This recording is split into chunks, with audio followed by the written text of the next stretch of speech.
And Surigakusei, thank you for tuning in to Mizuchi Dojo Radio, a weekly podcast featuring discussions among the best martial artists in Western New York on a variety of martial arts concepts. I'm your host, Bill Reynolds, and joining me today are these panelists. We have with us Dylan Pinkham, trained since 15 years old, owner of the Hana Center Martial Arts, and 5th degree black belt in karate, amongst other things. We also have Bill Lolo, who's been trained since 2021, green belt in Muliwai. Chris Poette, trained since 1990, 6th degree black belt in Bushido Kai. And we got Mr. Rob Guida, training since 2010, 2nd degree black belt in Kenpo karate. This episode is brought to us by Mojo Dojo Hybrid Defense, located on 359 Lang Boulevard in Grand Island, New York. Phone number 716-807-5372. They instruct in youth karate and adult Krav Maga. Tonight's episode is on kata, or forms, and specifically a question came up recently that I thought would be good to hear what a panel thinks about this, where the learning of kata was likened to the learning of a complicated dance like the electric slide or any one of a number of different dances that are performed at wedding receptions and so on. Or if you're a little bit want to be more sophisticated about it, like a dance choreography from a musical play or a ballet performance. So, what do you guys think? Is kata learning like learning to dance? Or and I guess by extension, are kata essentially just martial arts dances? We didn't have anybody who said they'd be willing to start us off. So I'm gonna go with you, Rob. Put you on the seat. Give you a moment there to collect yourself, and then Well, I say didn't collect anything. Hajime. Okay, so it depends on the intent, right? So what's your intent of your kata? Like, well, how are you doing it? What's the point of it? Like, what's like I can take, and Chris knows what I'm talking about here. I can take one of our forms, and there's a girl in Boston who's fantastic and super talented and like just beautiful the way she does her kata, but it doesn't look like a fight. It looks like it's an artistic expression of a form. And then I can take my teacher and look at it, and it looks like she's killing people. Hmm. And so the exact same form, just done with different intent, a different way. And so what is your system? What is your lineage teaching it? How are they teaching it? And what's the goal of it? Because if it's to do it artistically and to learn movements, then yeah, it's sort of a dance. If it's to visualize, you know, striking the neck and ripping the throat out and doing those types of violent movements, and then it's a fight. All right. Thank you, Rob, for your opening thoughts. Chris, uh, what are your thoughts? Yeah, well, I mean, I agree with Rob about the intent. I always look at kind of one of the main things I always look at is learning hand-eye coordination. So I guess would I say it's a dance? Well, I mean, a dance requires certain moves to be done certain ways. I think kata the same way. I think there's so much emphasis on your hand placement's got to be exactly here, not 3 inches down, not 3 inches higher, just exactly right here. So it's so specific. That's always been my teachers. You know, how he always used to tell me that. So I think it's more of a learning tool for hand-eye coordination. I guess if you want to lean towards dancing, then I guess so. But I still think there's a lot of self-defense in there as well because the moves that we do are very. I mean, is such like in Kenpo, right? A lot of the katas or forms come from techniques. Yeah, I think kata they would not exist if there weren't basics. Yeah. It's just stringing them together, usually with the thought of self-defense or fighting. But I guess part of the question, I don't want to take anything away from you, Dylan, Mhm. is that it's still a sequence of movements. Put your left foot here, put your right hand there, shake them all about, turn it in a circle, and then put your right foot there. It's very similar to perhaps to dance, but I'm already hearing sort of like a theme here where, but what might make it different than learning a dance is a dance might be just for the sake of art and maybe gracefulness and beauty. And then, in the case of kata, it could be that no, this was intended to be a self-defense training tool. And so it's a little bit different. Dylan, opening thoughts. Yes, in my opinion, kata is absolutely a dance. I think kata is a way to practice your art solely, but it's also a way to express your art as well. It's also a way to demonstrate your art.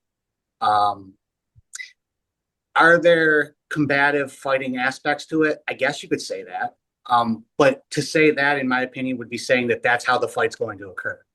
Um, that's why it's choreographed. There's set movements. You don't deviate from a form. You don't deviate from a kata. Um, and as we all know, there's no script for a fight. So to train a form or a kata in the sense that there would be a script to it. But yes, 100%, I would say it's a dance. It's a form of expression of that art or of oneself. And so it would be learned in the same way the person would learn a dance move Yes. or dance routine. Yes. Okay. Bill, just the opening thoughts. Uh, I would akin it to a dance too.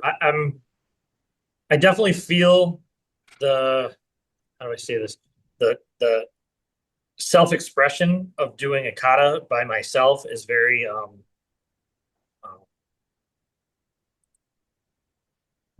don't know what a word to use here. It's intimidating to have somebody watch you and critique you when you're doing something all by yourself. But if you're doing a self-defense technique, you can make a mistake and still follow through and finish it. I definitely feel like the katas have been, for me, they're a lot more um, hard to do right.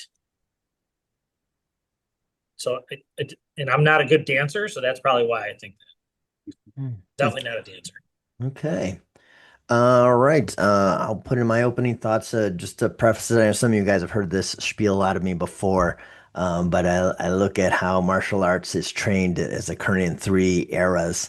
The classical era, i.e., prior to 1920, and then the traditional era, 1920 through about 1990s, and now the contemporary era, this is like 2000s up, that which is much more sport and competition oriented.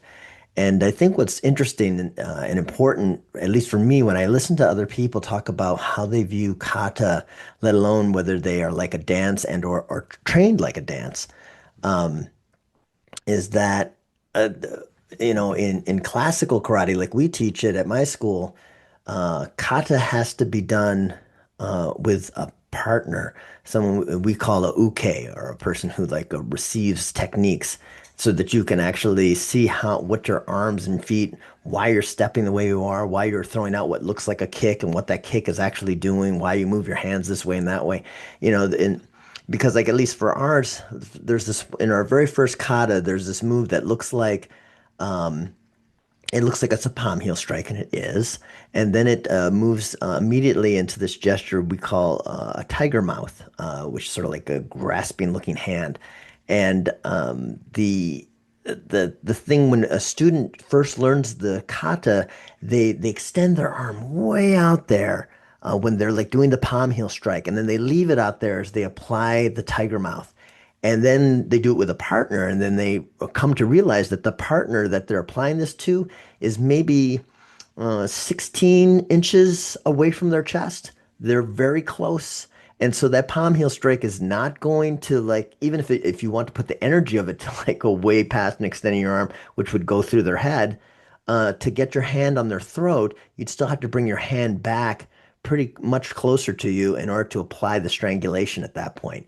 And so, having a human body in there and showing the person how the techniques work. Again, like I think I was saying in a prior episode, what appears to be front kicks, you could imagine you're applying the ball of your foot onto the person when you do this front kick. But then when you realize that again, this person is maybe 18, 20 inches in front of you, you're not getting your ball of your foot onto that person. And it is a shin kick, probably to the groin, versus some sort of a ball kick or front kick into the person's stomach.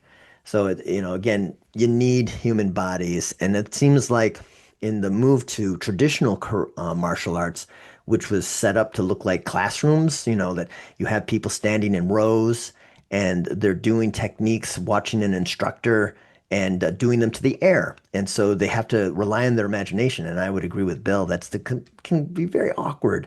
You're doing your best to imagine what is this technique supposed to be doing to nothing in front of you and just sort of like you're just resting on the idea that, oh, this is a front kick, so therefore I must be doing a front kick, and this looks like a palm heel strike, so I must be doing a regular old palm heel strike.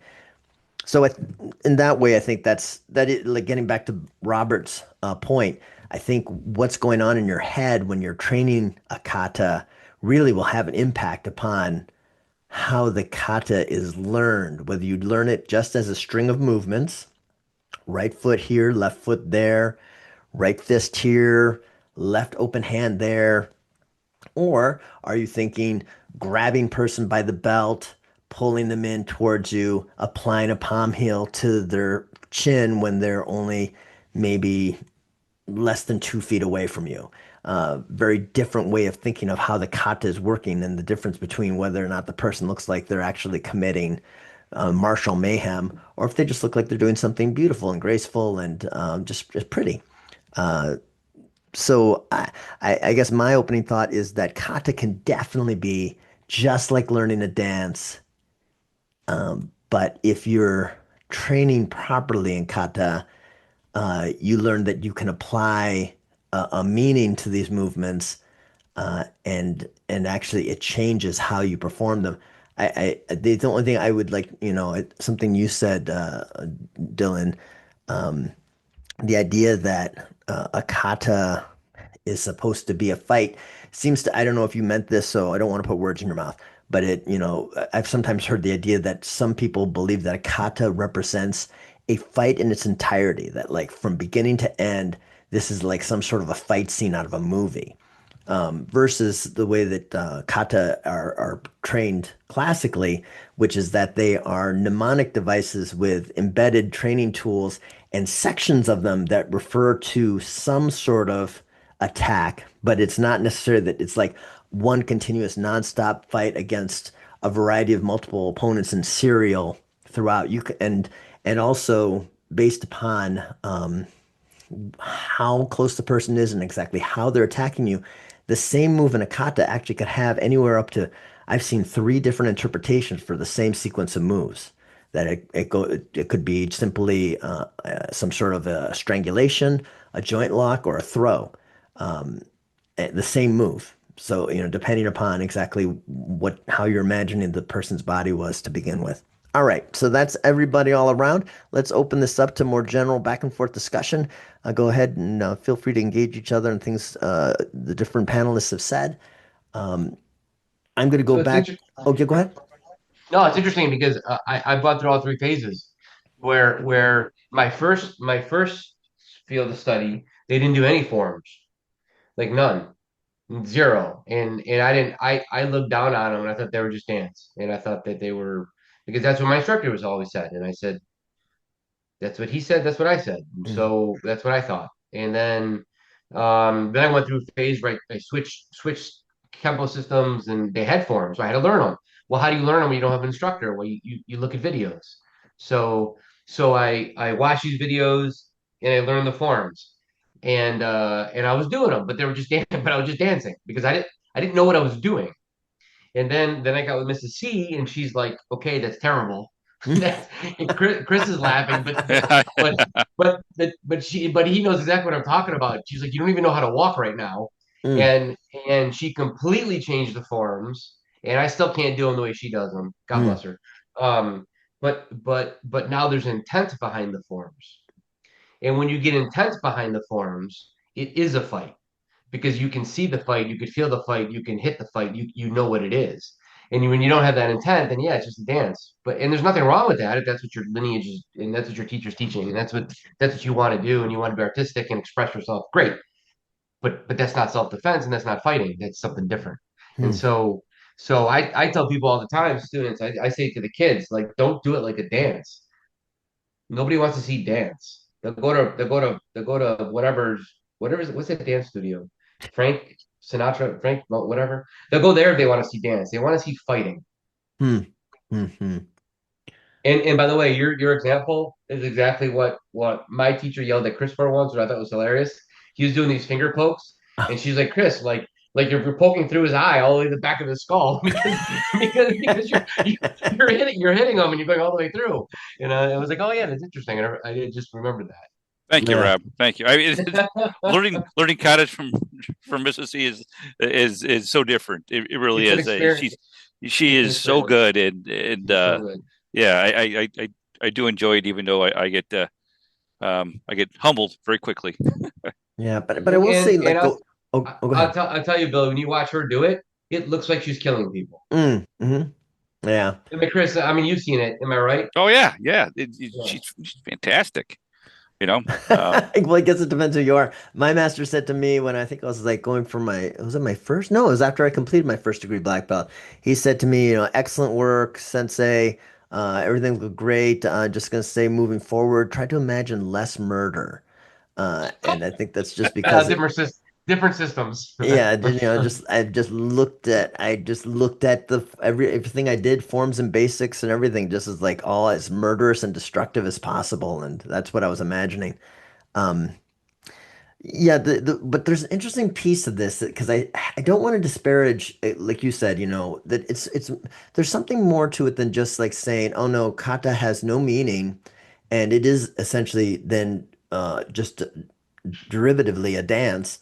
Um, is that one thing I noticed, and one of the things that I have to work with, especially with beginner students, is that if you introduce the meaning of movement too quickly to them, uh, they are overwhelmed. It is a far simpler thing to just say, okay, and then now punch with your right hand, and now step forward, and you're gonna low block with your left hand, and so on, and in a way, sort of like just a dance. You don't even like to get into the any of the changes other than to warn them and say, just we're describing these moves based on their appearance, not on their function. So for now, I just want you to get to the quote unquote form of the kata. That I want you to get down the central movements. And then once you have that basically in you, we're going to start talking about how these moves can be applied, or what we call oyos at least in karate. Outside of karate, or even like in some other karate schools, they'll refer to it as bunkai, which is, to me, just fun to hear. Because It's a funny word. well, yeah, because it sounds like bunk, and Yeah. you're supposed to be pronounced bunkai, and it means analysis, and it refers to the entire kata and just how you understand it, and not just the like little moves you find within it. But that's a whole other issue because I think again, I think trying to understand kata and what they're doing is can be overwhelming. Maybe even getting back to Dylan Sensei's point, I think it's very clear in some kata that in addition to self-defense sequences, there are also things that have nothing to do with self-defense at all, that they are entirely about conditioning of the body, type of things, developing strength and developing range of motion and helping a person work on their breathing. And so, when those things are going on too, it sort of makes it hard for someone who's saying, okay, well, where's the fight here? How is this a fight move? Because this doesn't look like a fight move. So therefore, katas aren't about fights. And I would say, well, yeah, if you look at that section right there, absolutely. That's all about something called isotonic exercise and about conditioning your ligamenture, but neither here nor there. So Dylan, to get back to you and Bill, especially since you're more of a school where there's and I think although I shouldn't say it without him here, but our Mojo Dojo owner, uh, Sensei Staubitz, also will say that kata has no meaning, and it's just a sort of it's for solitary practice of techniques, and but otherwise That's the meanings. and that holds no meaning beyond that you're just doing movements. Um, so if you could maybe for the rest of the panel and myself, could you like explain more about where for you when you think about kata and its training that it really just comes down to teaching your students a sort of a specialized dance, and that's if that's even what you meant. Yeah. So when I say that kata is not a fight, I don't mean, so I know I understand what Rob's saying as far as the mental and the intent behind the movement, but it's choreographed. It's set in stone. This is how you move with a kata or with a form. In a true combative form or fight, there is no set. You don't know how they're going to move. You don't know how you're going to move. You don't know the variables within that fight. So I think it's important to distinguish that, to have that separation. But I, that's to accept that that is exactly what a kata is. But you're right, fixed but movement, but but yes, it's kata is fixed movement, right. whereas a fight is not a fixed movement. You have un, un, so unlimited amount of variables in a fight. Hmm. So that's what I'm saying. The difference is a dance is choreographed, a kata is choreographed. So would you say that the teaching of basics is also just dance and choreography? I don't. I guess I'm not sure what you're Oh, asking. so If like for you're example, if I tell a student execute a front kick, right, and I tell them when they're training the front kick to always aim at the belt knot, and you know that's just our target when we carry out basics, versus like saying, you know, every time you do your front kick, go ahead and throw it to any target you want. Throw it towards the face, throw it at the sternum, put it in the stomach, put it in their groin, put it in the inner thigh, you know, whatever. Just front kick can go anywhere at all. Or do you tell them this is the form I want you to, while we're training, I want you to just do it this one way repetitively. You know, we're going to do these 20 times on your right and 20 on your left, and you're going to always kick with this specific form. Sort of like what Chris was saying earlier, that in a kata, the punch is always going to be exactly here. You know, mainly when my students train on their front punch, they always aim for the sternum or where you know where the gi crosses over.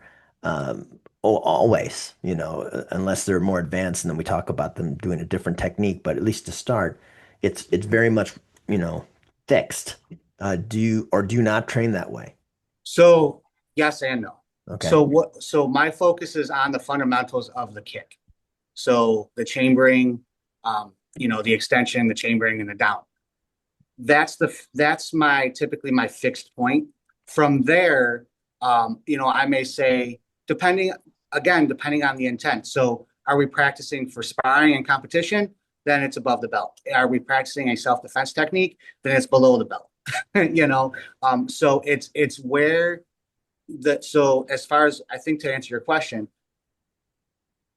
the mechanics of the kick are what are stay fixed. Where the kick goes and why the kick goes, that's the variable.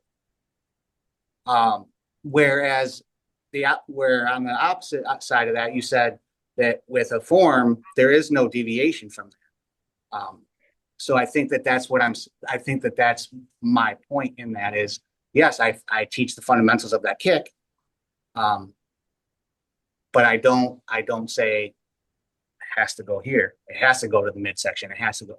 No, we'll practice. Oh, interesting. So when you guys are kicking, your students can kick wherever they want to, and you say, okay, you know, like when you say front kick, and then one, two, three, whatever you're going to say, that, and they could be kicking in any direction whatsoever, as long as the kick looked like a front kick, then where they're applying their kick Yeah. So doesn't matter. if we're drilling a front kick, then I mean obviously it's got to be a front kick. It's not going to be a side kick or a back kick. Sure, It's a sure. front kick. So, but yeah, to get the fundamentals, I might say, okay, let's kick to the knot on the belt.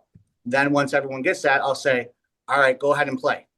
And then they'll experiment with okay, this is what a front kick looks like to the stomach. This is what a front kick looks like to the knee. This is Right. what, Okay, you know, so I think you made the point I was hoping for, which is that, you know, when you initially teach somebody a technique, you probably give them all of them a fixed point to repetitively go to learn the essential foundations or structure of the technique.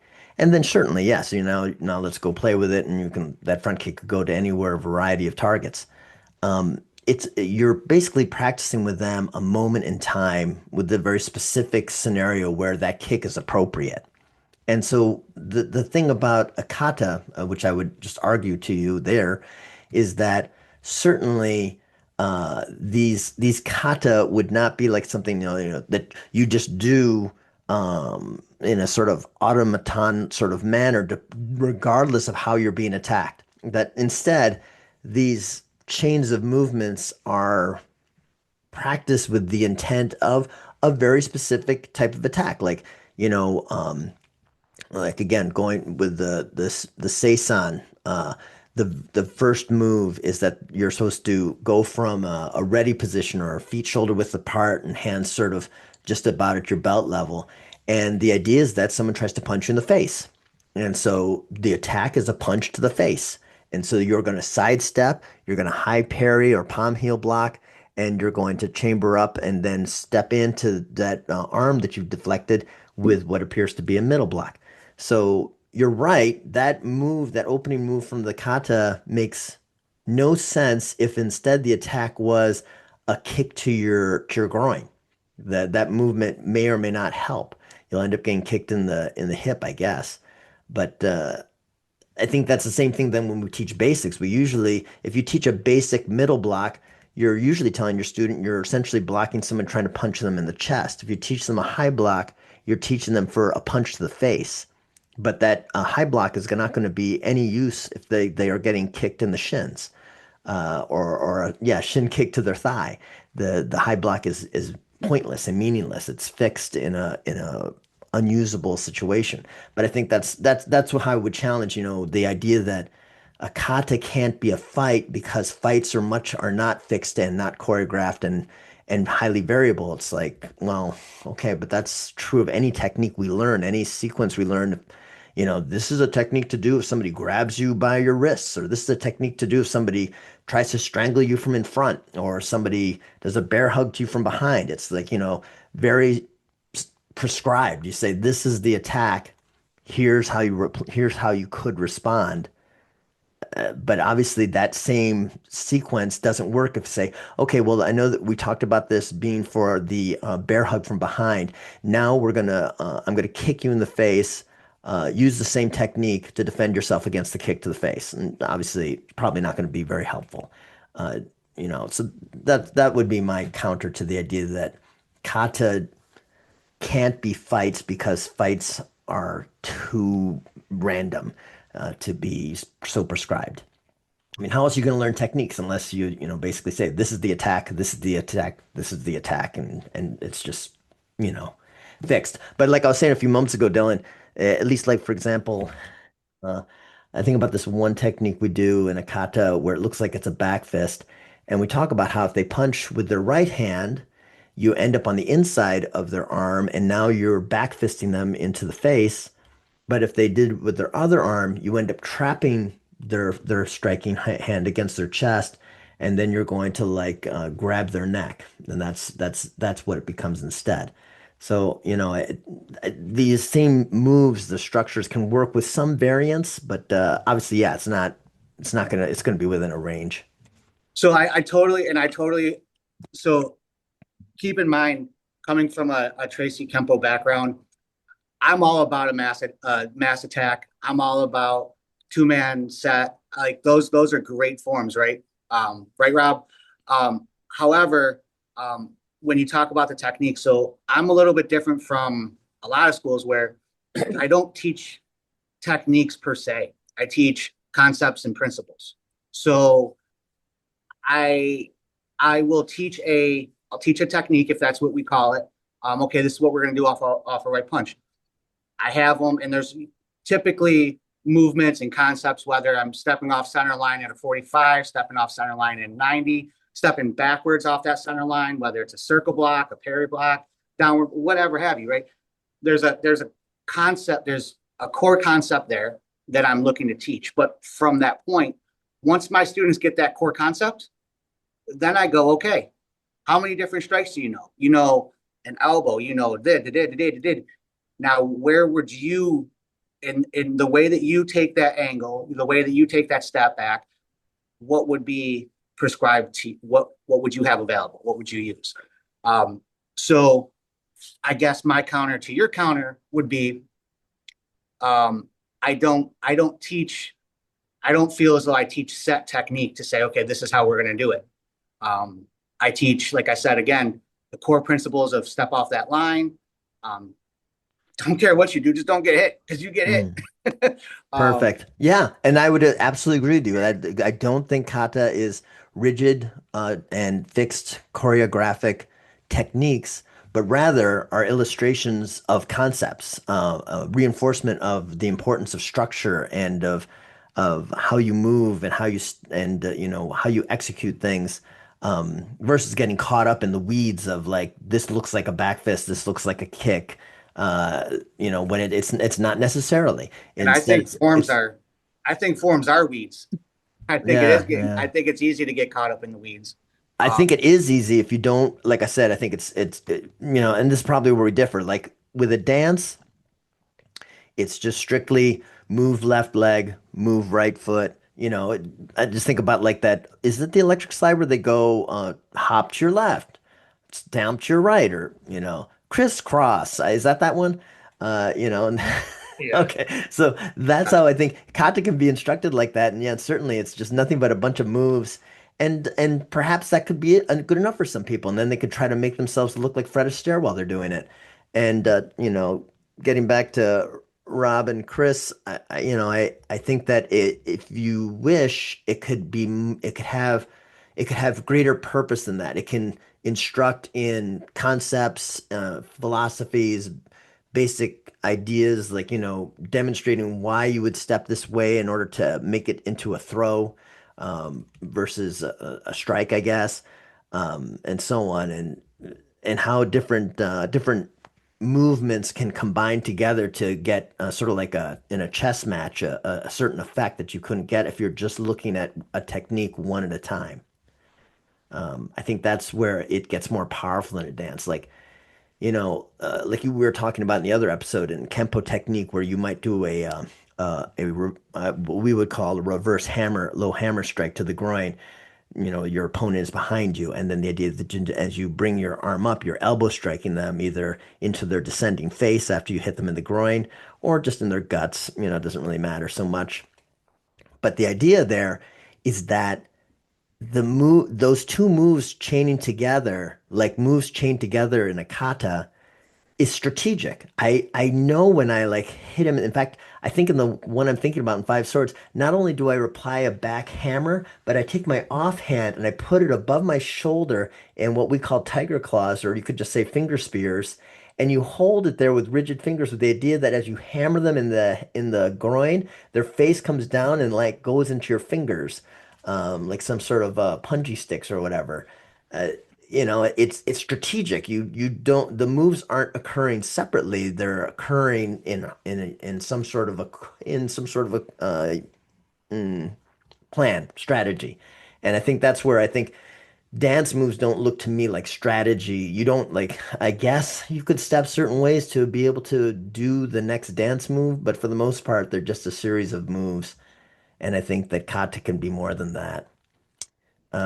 We have about 5 minutes left. Closing thoughts, gentlemen. I got one. So the difference between the dancing and and different kinds of dancing. I mean, what would be if there was break dancing where there's no prescribed movements at all? It's just somebody really just expressing Let's not their get art. Australian here. Yeah, there you go. Exactly. That's the person I was thinking about. That's Right. considered dance by some people, but it's Yeah. definitely not It's definitely breakdancing, yes. ballroom dancing or something like that. That's very, very regimented. They do it the exact same way, and people can critique how good you do because you didn't spin fast enough or whatever it is. And I think that martial arts is very much like that, where you have, um, you could learn a very simple thing and you could be very effective with just one really good punch, or you can learn all kinds of crazy things and how they're used and how you could chain them together, like what you were saying a little while ago, where you know this turns into that, turns into that, turns into that, but you might be able to just end a fight with just you know a punch to the throat Yeah. or a Yeah. kick in the knee. Yeah. Well, I'll say like as somebody who's relatively old, I think, am I the oldest one here or Chris? I think you might be older than me. I don't know. This is like 85. Yeah. Okay, you're My definitely body feels like it's 85. So you probably remember when breakdancing was first coming out, you know? Oh, yes. Yeah, right back when people were still riding dinosaurs, and Mhm.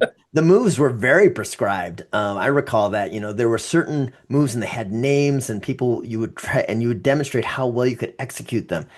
And when you said breakdancing, I'm like, oh, he must be talking about that maniac who came out of Yes. Australia, and everybody harshed on her because she wasn't like doing any of the moves that were expected, and people just said that that was garbage.